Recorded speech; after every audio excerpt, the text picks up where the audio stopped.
L'expérience sociale en Chine, sous le leadership de leur président et CEO Mao, est l'une des plus importantes de l'histoire de l'humanité et la plus réussie. Citation de David Rockefeller. On vit dans une société cybernétique. La cybernétique, c'est la collection constante de données. C'est un système qui demande un flux constant d'informations pour former la boucle de rétroaction qui est son fondement. Et ceux qui programment ces boucles de rétroaction peuvent utiliser ces boucles pour programmer plein de choses et altérer plein de choses. Les émotions, les pensées, les croyances et les comportements. Et ultimement, la réalité. Et le gouvernement chinois a réussi à instaurer un système de crédit social et notation des citoyens pour constamment évaluer la fiabilité et l'obéissance de ses citoyens. 1,4 milliard de citoyens. La Chine planifie de réglementer son business et ses citoyens et le comportement de ses citoyens avec des programmes d'incitation.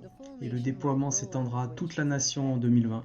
Chaque citoyen sera traqué, évalué et récompensé ou puni par le gouvernement et de ses entreprises privées technologiques. Le système de crédit social du gouvernement permettra aux citoyens à qui on a confiance d'aller partout, alors que celui qui est discrédité ne pourra même pas faire un pas. Dans l'article du magazine Wired, à l'intérieur de l'énorme nouvelle expérience de Chine sur le classement social, le système de crédit social, donc de débit social, est décrit simplement. Pour le Parti communiste chinois, c'est une tentative d'instaurer un autoritarisme invisible plus doux. Le but est de pousser les gens vers certains comportements qui va de faire des économies d'énergie à l'obéissance au parti. Donc le crédit social, c'est on t'enlève des points si tu as le mauvais comportement. Donc le big data, c'est Big Brother. Un monde sans plus aucune expérience personnelle, seulement des transactions pour le système de crédit social. Ce système connaît toute personne, tout véhicule, tous les bus. On devient donc une transaction où les points peuvent être gagnés ou perdus. Imagine une société où tout ce que tu fais, tout ce que tu dis et tout ce que tu achètes est contrôlé et évalué par les autorités. Maintenant, le gouvernement traque les comportements du citoyen, que ce soit fumer dans un train ou traverser en dehors des clous. C'est une base de données centrale énorme qui permet de faire cela, et donc au travers d'entreprises privées, et donc de pouvoir capturer tout visage de personne. Si tu fais quelque chose qui est considéré comme mal, tu perds des points. Si tu fais quelque chose de bien et que c'est remarqué, hop, tu as un coup de boost. Donc tu as des mois en moins pour jeter des papiers, si le devant de ta maison est sale, si tu fais des racontards ou des rumeurs, donc ta réputation sociale est notée sur une échelle de 350 à 950. Plus de 170 millions de caméras déjà, partout où elle va au Yangai, est suivie sur ce qu'elle achète, comment elle se comporte, tout est traqué et évalué pour voir comment elle est fiable et responsable. Il vérifie l'historique des chats des personnes comme WeChat pour voir s'il y a des messages potentiels. Pas bien. Le gouvernement sait beaucoup de choses sur nos données personnelles. Donc si en plus le système peut intégrer le big data et compiler toutes ces informations ensemble, cela va être beaucoup plus efficace. Ali a un score de 752 qui est considéré comme un bon score. Et elle s'en contente, la plupart des gens aussi. Oui, c'est un mécanisme qui vous pousse à devenir un meilleur citoyen. Les autorités insistent que ces programmes leur permettent d'améliorer la sécurité. Oui, c'est bien qu'on ait beaucoup de caméras pour nous assurer la sécurité. Il faut l'accepter. Donc c'est une surveillance continuelle avec des listes noires. Oui, donc ce système tient des listes noires de citoyens, au moins une douzaine de listes gérées par l'artificielle intelligence. Grâce aux avancées de l'intelligence artificielle et de la reconnaissance faciale, les punitions et amendes encourues peuvent être de jouer aux jeux vidéo trop longtemps, ou de gâcher de l'argent sur des trucs inutiles, ou poster des pensées non approuvées par le gouvernement sur les médias sociaux. D'ailleurs, on va voir cela dans un instant. Le système a commencé à déployer ce genre d'expérience en 2014. Et depuis, le gouvernement a déployé des millions de caméras CCTV et caméras de surveillance. Donc en 2019, 8 sur 10 des villes les plus surveillées sont en Chine. Chongqing est considérée comme la ville la plus surveillée de la planète. avec 2,5 millions de caméras CCTV.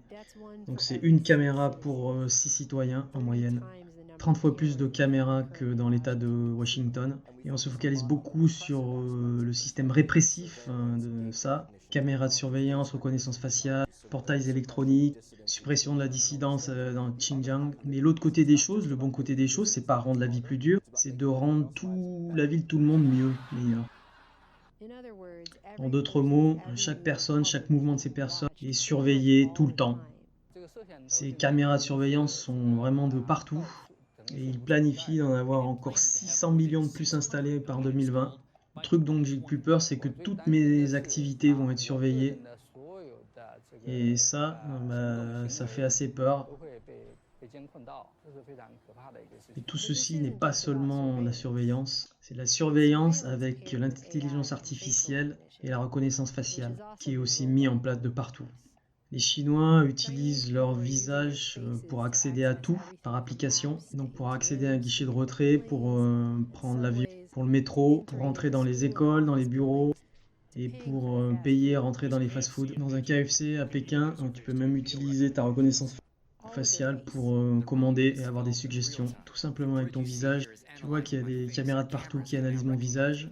Les caméras peuvent me reconnaître même d'un angle du côté, même si je tourne ma tête, 30 degrés gauche-droite, 15 degrés haut en bas. Et ça c'est juste le début, et la police, ils ressemblent au film Minority Report. Ils portent des lunettes noires avec la reconnaissance faciale. Ils scannent tout le monde pour certaines personnes d'intérêt. Il y a des détecteurs de métal mais qui ont des caméras des deux côtés. Et comme dans des villes comme Shenzhen, donc à la frontière de Hong Kong, il y a des systèmes de reconnaissance faciale et si tu traverses pas dans les passages cloutés, tu es classé comme criminel. Mais ton visage est projeté sur des écrans géants dans la rue pour t'humilier. Et cela juste avant de t'envoyer une amende sur ton téléphone. Et à certains passages, il y a même une alarme. Comme ça te fait peur et en plus ta photo est encore plus ridicule. Et comme ta photo est prise dans un roller coaster.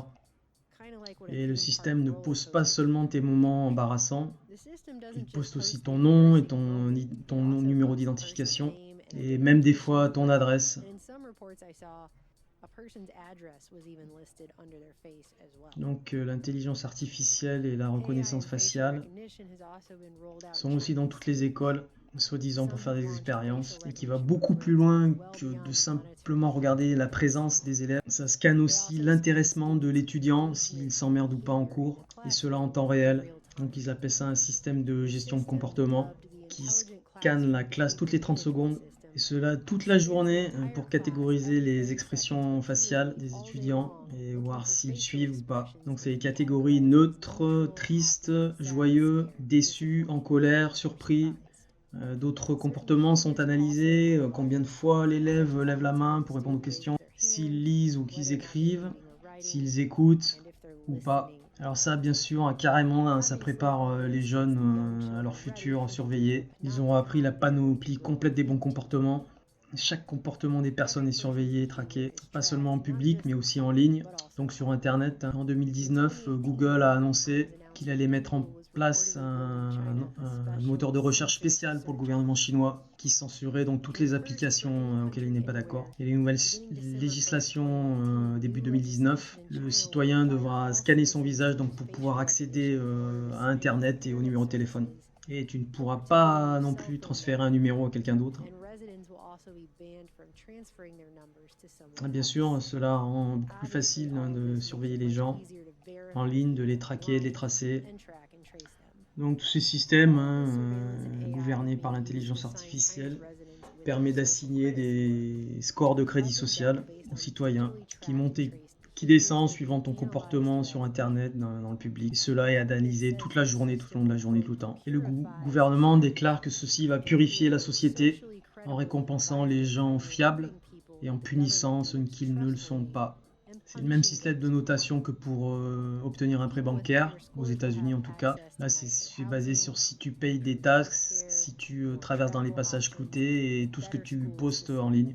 Ceux qui auront un bon score pourront trouver des logements facilement, avoir la sécurité sociale plus facilement. Ils pourront voyager plus facilement et auront des meilleures écoles pour leurs enfants. Tu auras même un meilleur score sur les applications de dating et pour trouver un meilleur partenaire. Et ceux qui ont des super scores auront même des réductions sur leur facture de gaz, l'électricité, l'énergie. Tu auras des offres d'upgrade pour des meilleures chambres d'hôtel, etc. Et des meilleurs taux d'intérêt sur les prêts bancaires. Donc si tu fais des bonnes choses comme mettre un dessin d'enfant sur ton frigo, ils vont avoir leurs photos imprimées sur des affiches dans les endroits communautaires. Ils vont recevoir des prix. Ceux avec un score très bas, c'est directement comme la série Black Mirror. Et le monde numérique prend le pas sur ta réalité, avec des vraies conséquences dans ta vie réelle. Un mauvais score, c'est l'humiliation publique, et même pire. Hong Kwan-jun a perdu au tribunal, et maintenant il est blacklisté par le gouvernement. Là, je peux pas acheter de billets d'avion, de billets de train. Ouais, c'était un journaliste où le tribunal lui a ordonné de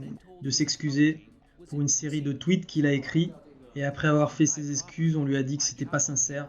Ouais, je peux pas acheter de maison, mon gosse peut pas aller dans une école privée. Hong Chang-Kwai était éditeur dans un magazine avant, qui s'est fait virer par le gouvernement. Il ressent qu'il est sous surveillance constamment. Ouais, quand t'es discrédité, c'est dur de trouver du boulot. Toutes ces publications et ces articles sont sous retenue maintenant, en attente. En août 2013, il a été détenu sans procès, donc c'est l'habeas corpus, après avoir exposé un membre senior du parti avec la prostitution illégale. C'est une récréation basée sur les dires de qui? Ton comportement est de la diffamation. Est-ce que tu admets cela? Jusqu'où vont-ils aller dans les affaires mondaines et triviales de la vie classique? Le gouvernement et ceux qui s'en occupent aimeraient aller le plus loin possible afin de déterminer comment on donne les aides sociales, comment on les attribue et comment cela influe sur leur comportement social. Tu ressens que tu es contrôlé par la liste tout le temps. Si tu admets ta culpabilité, le leader sera content et te libérera. Tout au long de l'année, il a été interrogé plus de 70 fois. Ça a un gros impact sur leur comportement. Et il y a plein de façons de perdre du score. Tout, si tu payes pas tes factures en temps, ni tes amendes dans les temps, si t'es pas d'accord avec le parti politique, t'es un dissident, même si tu poses des fake news, ton score va complètement dégringoler. Donc dans le monde réel, physiquement, le crédit social là-bas a bloqué déjà 11 millions de personnes de prendre leur vol et 4 millions de personnes qui n'ont pas pu prendre le train. Et ceux qui sont dans les catégories les plus basses, connus sous le nom de Lai, bon avec un mauvais accent, sont forcés de prendre des trains beaucoup plus lents et de s'asseoir dans les classes les plus basses de ces trains. Et les enfants de ces gens qui ont été bannis, ils ont été interdits d'accéder à des meilleures écoles. On leur a interdit les meilleurs hôtels et le gouvernement encourage tous les business de consulter les listes noires avant d'employer des gens. Donc un score bas entraîne des boulots de merde. Donc tu n'as pas accès à des crédits, tu dois même payer plus cher pour certaines choses. Ils leur donnent même des accès à Internet plus lents. Ils n'ont pas accès à certains produits beaucoup plus chers ou nouveaux. Et même certains mettent en place des systèmes de crédit pour les propriétaires d'animaux domestiques. Et tu prends des points en moins si tu n'utilises pas une laisse, ou si le chien se comporte mal avec un citoyen, ou s'il aboie trop, ou si tu ramasses pas sa merde. Et si ça va trop loin, on leur enlève le chien ou leur animal domestique. Mais ça s'arrête pas là. La plateforme WeChat, l'une des plateformes les plus populaires, inclut une carte qui alerte les citoyens quand ils sont à moins de 500 mètres de ces citoyens classés très bas, les lalai, ces mauvais citoyens, en temps réel. Et comme ça, ils peuvent même consulter où ces gens ils habitent. Et l'application encourage même les bons citoyens à dénoncer ces mauvais citoyens, même de les surveiller, les contrôler, voir s'ils voient quelque chose qu'ils ne devraient pas acheter, s'ils utilisaient de l'argent alors qu'ils devaient payer leurs dettes d'abord. Et c'est même pas, et encore plus, ceux qui ont des dettes ont obligation d'avoir un certain type de sonnerie de téléphone qui sonne comme une sirène de police et qui avertit la personne qui appelle la mauvaise personne qu'elle est en train d'appeler une mauvaise personne. Et donc il ne faut pas lui faire confiance car son score de crédit social est très bas. Donc cela identifie et humilie encore plus les gens. Il y a un journaliste qui s'est tapé 1 an de prison pour soi-disant avoir fabriqué des rumeurs sur un vice-maire qui aurait eu des affaires louches. Donc le magazine Wire dit dans son article qu'il est devenu un citoyen de seconde classe qui est banni de toute forme de voyage pratiquement, qui voulait seulement prendre les trains les plus lents dans les classes les plus basses, ne pouvait pas acheter certaines choses ni aller dans les hôtels les meilleurs. Et donc il apparaît publiquement sur ces listes noires. Et comme on l'a vu dans l'implémentation d'autres systèmes gérés par les ordinateurs, on voit bien que les erreurs d'ordinateur ne sont pas corrigées malheureusement. Et il y a encore beaucoup de raisons pour perdre des points. Ça a l'air de ne pas en finir d'ailleurs. Il y a tellement de façons qu'ils utilisent pour baisser des points. Tu vas perdre des points si tu discutes une version alternative de ce que le gouvernement dit, en ligne en tout cas. Si tu poses tes opinions politiques sans la permission, ou si tu poses toute forme d'information qui va embarrasser le gouvernement, que cette information soit vraie ou pas. Et il y en a qui ont perdu du score simplement parce qu'ils étaient avec un ami qui était classé comme mauvais citoyen. Donc les gens vont devoir décider s'ils préfèrent leurs privilèges plus que leurs amis ou même leur famille. Donc tu vas devoir décider de choisir entre ta propre honnêteté ou savoir si tes amis sont honnêtes. Tu vas devoir choisir entre le crédit social ou l'ostracisme du crédit social. Tu vas devoir choisir entre voyager librement ou penser librement. Comme dans un article de Rick Falvinch, ton score social est affecté par ton opinion politique, mais aussi celle de tes amis. Cet article date de 2015. Donc la Chine sélectionne un troupeau comme pour imposer un comportement particulier sur du bétail et qui va à l'encontre de toute pensée indépendante et critique. Et il dit même que c'est peut-être le gouvernement ne le fait pas exprès. Il dit que c'est simplement pour donner l'opportunité aux gens obéissants la possibilité d'avoir des enfants qui puissent réussir.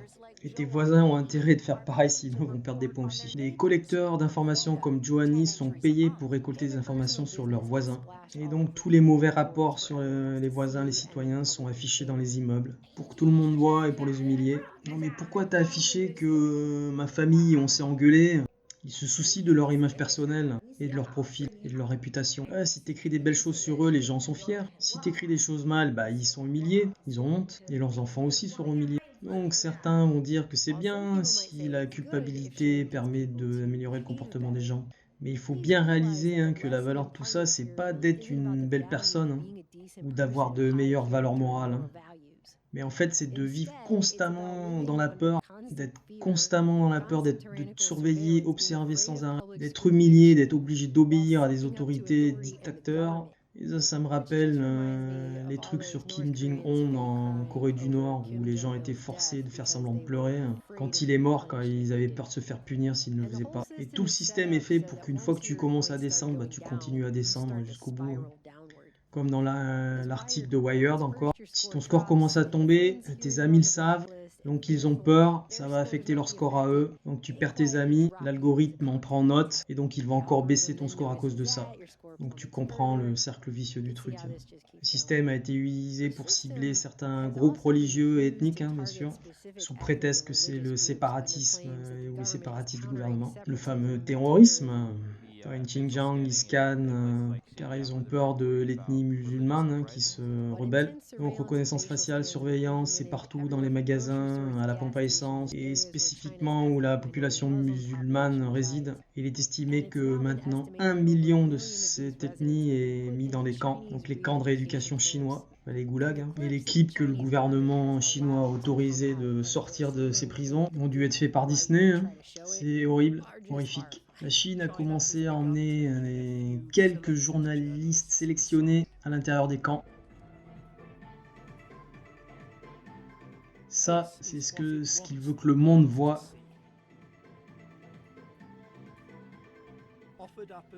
Il veut prouver qu'ils ne sont pas des prisonniers, mais des étudiants volontaires qui veulent être guidés et sortir de l'extrémisme. Est-ce que c'est ton choix d'être ici ? Oui, bien sûr. Je ne comprenais pas la loi. J'étais influencé par l'extrémisme et le terrorisme. Un policier dans mon village m'a convaincu de m'enrôler dans le programme de cette école afin de transformer mes pensées. Et la façon de gagner des points, c'est pas seulement de payer ses factures en temps et de ne pas traverser dans les passages clous. En 2018, la Chine a permis à Xi de rester président à vie indéfiniment par les membres bien loyaux du Parlement. Magnifique. Et c'est super quand le gouvernement a créé une super application, Étudier la grande nation. où tu peux gagner tes points et faire ton business par cette application si tu suis et tu regardes des vidéos du président Xi, si tu lis des histoires sur lui et si tu prends des quiz sur lui. Ou sur les doctrines du parti. Donc l'application la plus populaire en Chine ces jours, c'est pas TikTok et c'est pas WeChat, mais c'est l'application Étudier la grande nation. Dès que tu installes cette application sur ton téléphone, ils ont accès à tes photos, tes vidéos et tous tes contacts. Toujours avec ton consentement, bien sûr. C'est comme toutes les autres applications. Tu peux avoir la pensée de la journée de Xi Jinping. Tu peux utiliser comme un calendrier, organiser tes réunions, faire une vidéoconférence, envoyer des messages à tes collègues. Mais le sujet central de l'application, c'est le président de Chine. Ça va mettre en valeur les articles les plus importants de la journée sur lui. Et le South China Morning Post, le journal, a donc rapporté qu'il y avait même des gens qui mettaient l'application sur leur ordinateur et qui faisaient tourner des vidéos du président toute la journée pour gagner des points, et comme pour miner du Bitcoin. Un autre truc qui est bien, c'est d'utiliser donc la version desktop de l'application et donc de cliquer sur les vidéos du président et de les laisser en fond d'écran pendant que vous faites autre chose. Et là, tu peux faire beaucoup de points. Donc un truc qui ne te demande aucun effort pour faire partie de la doctrine du parti, du pays. Donc pourquoi tu veux que le gouvernement te lave le cerveau alors que tu peux te laver toi-même le cerveau? Pas magnifique. Étudier la grande nation est devenue donc l'application la plus populaire en Chine. Et le truc, c'est que tu peux pas sortir de ça, quoi, en tant que citoyen chinois. Tout le monde est sur une constante surveillance, donc tu peux rien poster de controversial par rapport au système, sinon tu te tires une balle dans le pied. Et ne rien poster du tout pour éviter le système, ça marche pas non plus, car du coup c'est suspicieux, on va te suspecter. Donc tout le monde doit participer. Le journal Daily Mail le dit comme cela, très simplement. Finalement, tout le monde va imiter le comportement que le gouvernement veut que tu aies. Ils vont donc créer un nouveau citoyen. Chers passagers, des personnes qui voyagent sans ticket ou qui ont un comportement désordonné ou qui fument en public seront punis en accord avec les législations et leur comportement sera enregistré dans le système d'information de crédit individuel. Et donc pour éviter une note négative sur votre crédit personnel, veuillez suivre les codes et aider à maintenir l'ordre dans le train et dans la gare. Donc ce système de crédit social n'est même pas en place complètement, mais il est déjà tellement partout, c'est impossible de l'éviter, c'est juste le début, et c'est même pas commencé, mais c'est déjà... Pour avoir du papier toilette, on doit se mettre devant la reconnaissance faciale. La règle est simple, pas plus de 3 papiers par personne. Pas plus de 3 papiers par personne, pas plus de 3 papiers par personne. Pas plus de 3 papiers par personne. Et j'ai lu article après article, les gens font plein de trucs de fou, ils donnent leur temps, font de la charité pour choper des points, ils donnent leur sang pour les points, et ça vaut 5 points. Et dans un village, le gouvernement leur a dit qu'ils choperaient des points si ils donnaient leur argent à une œuvre caritative. Pour augmenter son score, John fait la queue pour donner de l'argent auquel le gouvernement dit que ça ira à une organisation caritative. Ouais, il y a des gens qui donnent 1000 yuan, donc 130 €. Donc réfléchis à cela juste un instant. Là, tu gagnes pas des points en fait, tu les achètes. Après avoir fait une bonne action, en donnant de l'argent, on gagne des points. Et maintenant, j'ai assez de points pour m'acheter un billet de TGV. Et je suis finalement une personne normale. Les inégalités entre les pauvres et les riches prennent une nouvelle dimension. Donc ce système de crédit social aide les pauvres à rester encore plus pauvres. C'est les riches qui s'amusent. Ne laissez aucun espace sombre. Il faut tout mettre en lumière. C'est un système continuel de transfert de données. Donc tu donnes tes données, c'est bien nommé. En temps réel, on continue 24 heures sur 24 et on va évaluer si tu es un bon citoyen, un bon humain. La Chine a rétabli la morale, elle a blacklisté 13 millions de gens. Un système bien exploité et militarisé, c'est une vraie arme. C'est la dialectique hegelienne futuriste.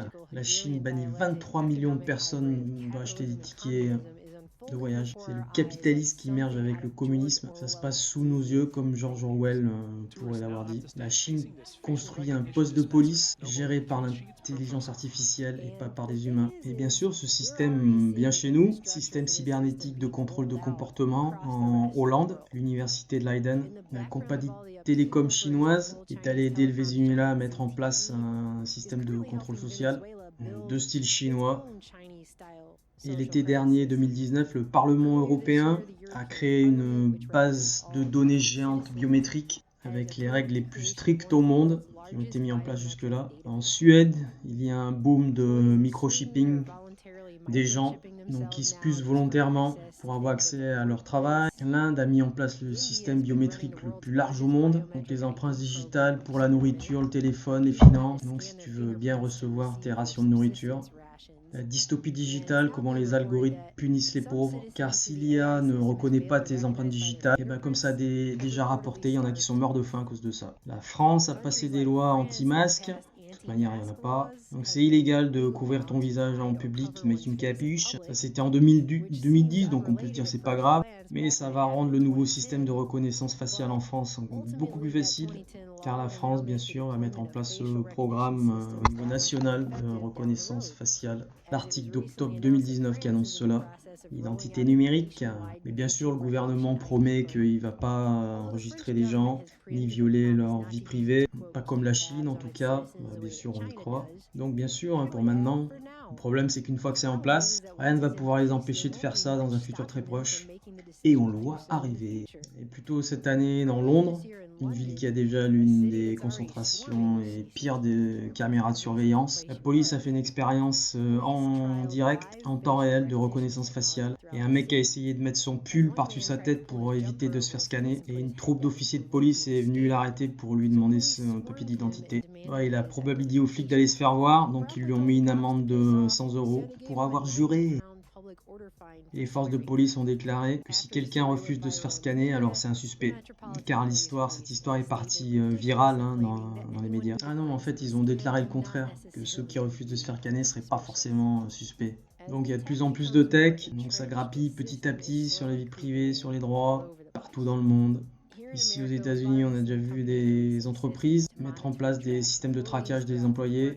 Le futur de votre vie au travail, des appareils high-tech qui vous tracent toute la journée ce que tu fais au travail. Comme une montre, un collier, ton pass te enregistre toute la journée où tu vas, ce que tu fais. Ton badge peut te traquer et même plus. Oui, le badge permet de tracer les gens et de vraiment savoir ce qu'ils font tout le temps, toute la journée en temps réel.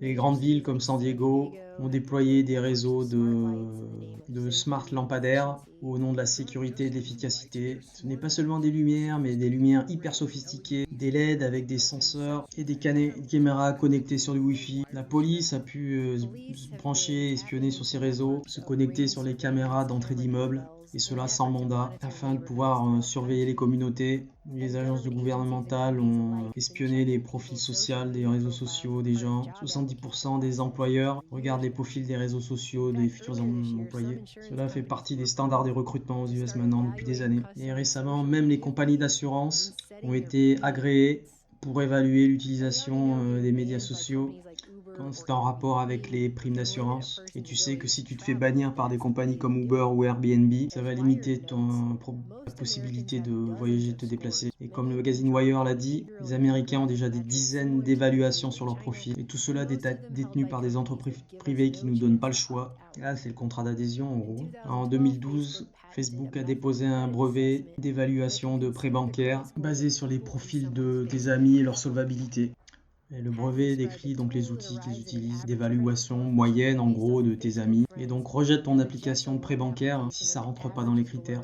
Et donc ça fait des années que Facebook doit réfléchir à cela déjà. Là tu peux imaginer un futur où les gens observent si la solvabilité de leurs potes est en train de baisser ou d'augmenter. Et si ça les affecte, ils vont te virer de leur profil. Cela a été déclaré par Frank Pasquale, un expert en Big Data à l'Université du Maryland. Entre guillemets disant c'est terrifiant. Et Facebook forcément dit non, on dépose juste ses brevets, ça veut pas dire qu'on va les utiliser. Et le fait qu'ils les ont, attends, faut pas nous prendre pour des cons. Il y a toujours une raison derrière, des gros capitalistes. Donc la base ici, c'est qu'il y a un système extrajudiciaire qui se met en place et qui est construit depuis la Silicon Valley, qui s'en fout totalement des droits de l'homme et des procédures classiques. Ils peuvent les contourner facilement en fait. Un article de Fast Company, plus tôt dans l'année, explique que Silicon Valley est en train de construire un système de crédit social comme en Chine. Envers les transportations, les communications, le logement, les prix qu'on paye pour les certains services sont déjà contrôlés par les entreprises privées des technologies, ou en tout cas affectés énormément par comment on utilise cette technologie. Et les règlements des compagnies Silicon Valley sont de plus en plus stricts. Il est possible que très prochainement, la majorité des petites amendes classiques sera punie non pas par le Washington DC ou la police, mais par Silicon Valley. Donc on passe de la démocratie à la corporatocratie. Donc l'ordre et la police ne sera plus faite par les législations en fait, mais beaucoup plus par les termes et conditions des contrats d'utilisation, qui sont tous des contrats unilatéraux, contrats d'adhésion à la con. Et donc comme partout aux États-Unis, c'est impossible donc de contrer ce genre de contrat d'utilisation, et surtout que c'est géré par des algorithmes sur lesquels on n'a aucun pouvoir. On ne sait même pas comment les courtiers du big data nous évaluent en fait. On ne sait même pas combien il y a d'évaluations de profils sur nous. On ne sait pas du tout comment ils font. Et par-dessus tout, les gens volontairement font entrer cette technologie dans leur maison et laissent l'intelligence artificielle comme Alexa les espionner. Les enceintes intelligentes vous écoutent tout le temps, sans arrêt. Et c'est le même GAFAM qui les a, ces trucs. Donc il n'y a plus du tout de concept de vie privée. Alexa a un timer de 10 minutes. Donc le gouvernement et les entreprises privées nous espionnent. On s'espionne même nous-mêmes. À l'échelle globale, des milliardaires comme Bill Gates investissent à donf dans la satellite de vidéosurveillance, la 5G, qui va enregistrer et surveiller la planète entière, et ce en temps réel. Des caméras qui peuvent focaliser sur la Terre à n'importe quel moment, à n'importe quel endroit, et recracher des streams de vidéos en live directement. Et c'est supposé aider à tracer les opérations illégales de phishing, etc. Ils nous prennent pour des cons. C'est le Big Brother suréquipé en fait. Et on nous dit que l'intelligence artificielle devient de plus en plus intelligente. IBM peut te dire à 95% de précision si tu vas quitter ton boulot. Donc ton département de ressources humaines le sait déjà, il lit dans tes pensées, c'est un peu comme ça. Donc ils peuvent déployer plein de stratégies pour contrôler cela, pour se préparer, pour te contrecarrer, pour te garder. Des magasins comme Walgreens ont admis qu'ils utilisaient des frigos intelligents pour tracer les mouvements des yeux des gens, et donc qui scannent le visage des gens pour les analyser, évaluer leur genre, leur physique et d'autres données pour pouvoir les cibler plus précisément. Et au Canada, des grands magasins font pareil, le même genre de technologie, avec des programmes de fidélité bien sûr, où on va te donner des ristournes directement sur d'autres produits en temps réel ou à la caisse. Amazon Prime le fait déjà en ligne. Donc ils utilisent tout ce big data de cette façon pour des campagnes de marketing ciblées, futures. Mais à la fin du fin, tout ce données qu'on leur donne constamment, on nourrit leur système avec. Toute la journée, on s'engage totalement dans ces processus. Donc ça crée une empreinte numérique, d'où tu as été dans le vrai monde, comment, est-ce que tu as fait avec. C'est déjà du crédit social et c'est seulement ça en 2019. Donc on commence seulement à comprendre jusqu'où ça peut aller, cette technologie. Et par exemple, en 2016, le magazine Washington Post a rapporté sur une start-up israélienne qui disait qu'elle pouvait prendre un visage d'une personne et prendre des traits de caractère qui étaient indétectables à l'œil humain et de dire si c'était un terroriste ou un pédophile. L'entreprise s'appelle Faceception et ils ont signé un contrat avec la Homeland Security US, donc pour aider à identifier les terroristes. Bien sûr, surtout seulement eux, bien sûr. Mais la compagnie a quand même dit que sa technologie pourrait être utilisée pour identifier les meilleurs joueurs de poker, les extravertis, les pédophiles, les génies et les criminels en col blanc. On comprend l'humain beaucoup mieux que lui-même se comprend, a déclaré le président de Faceception, Shai Gilboa de Borg. Notre personnalité est déterminée par notre ADN et cela se reflète dans notre visage. C'est un signe qui ne se trompe pas. Putain, si c'est ça, c'est pas du néo-eugénisme, alors moi je sais pas ce que c'est. Et comme dans les écoles chinoises, ici aux États-Unis, les écoles déploient la reconnaissance faciale, la surveillance. En France aussi, sous le nom de la sécurité et pour faciliter l'engagement de l'étudiant. Et même Taylor Swift utilise ça pendant ses concerts, la reconnaissance faciale pour détecter les fous, les harceleurs Le problème, c'est que les fans et les personnes allant le concert n'ont pas été informés de cela. Ça nous emmène vers une société où il n'y a plus de garde-fous, ni pour la vie privée, ni sur les législations de comment les entreprises peuvent utiliser ces données. On le voit ici en France avec la CNIL qui sert à rien. Et il a même été rapporté en septembre que Jeff Bezos d'Amazon utilise ses propres législateurs pour écrire des lois sur la reconnaissance faciale, en espérant que le gouvernement adoptera justement ces règlements, retrouve les best practices et les meilleures practices dont je vous ai parlé dans les articles. Donc en gros, c'est du n'importe quoi. Il faut bien prendre en considération que notre société n'a même pas résolu les problèmes simples de pauvreté, les écarts sociaux, les inégalités, les SDF, la pauvre sécurité sociale, le chômage, la corruption dans le gouvernement. Et la liste est infinie. Rien dans toute cette technologie et ces systèmes n'aide la société en quoi que ce soit. Il est clair que le but n'est pas la libération par la technologie, en aucun cas, comme on te le promettait dans les années 50-60. C'est le monde orwellien qui se met en place, le meilleur des mondes d'Huxley, contrôle totalitaire au nom de la sécurité et de la convenience. Ces systèmes high-tech de traçage, de surveillance, qui va décider de qu'est-ce qui est juste ou pas juste dans tes comportements, et va donc te modifier, et va modifier le comportement des gens, et que ce soit dicté par la Chine ou la Silicon Valley. On a déjà vu ça se passer avec des problèmes de censure, surtout dans les médias comme Facebook, la censure de livres par Amazon, d'articles par d'autres entreprises. Alors on va te dire que tu peux pas poster parce que ça respecte pas le règlement. C'est pas seulement la modification de ce que tu penses et de tes croyances, mais c'est l'ingénierie de nouveaux comportements par la cybernétique, et donc on va contrôler ta propre réalité comme ça. C'est la gamification de la société, comme dans un jeu donc. Ça fait des décennies et décennies qui se préparent à cela, à travers les vidéos, les jeux vidéo, les films, les évaluations de solvabilité des gens, des points de fidélité, des programmes de réduction si tu voyages souvent, les cartes de fidélité, tous les systèmes de récompense, tous les systèmes d'évaluation des services sur Internet. Et ça s'immisce tellement dans la réalité, et ce qui se passe, c'est que tu n'auras pas l'autorisation d'arrêter de jouer. Quand tout ce qu'une personne va faire dans cette société moderne, chaque interaction en ligne et dans la vie réelle est traquée, tracée et ensuite récompensée ou punie. Et c'est qui fait les règles du jeu qu'on doit être forcé à jouer et à respecter. Ouais, c'est super quand t'es au parc d'attractions. Ouais, à moi, c'est mon tour à moi, vite. Et une fois que t'as fait le tour une ou deux fois, tu te dis, oh, mais je crois que j'ai déjà vu ce film quelque part. Déjà vu, je suis désolé, Dave.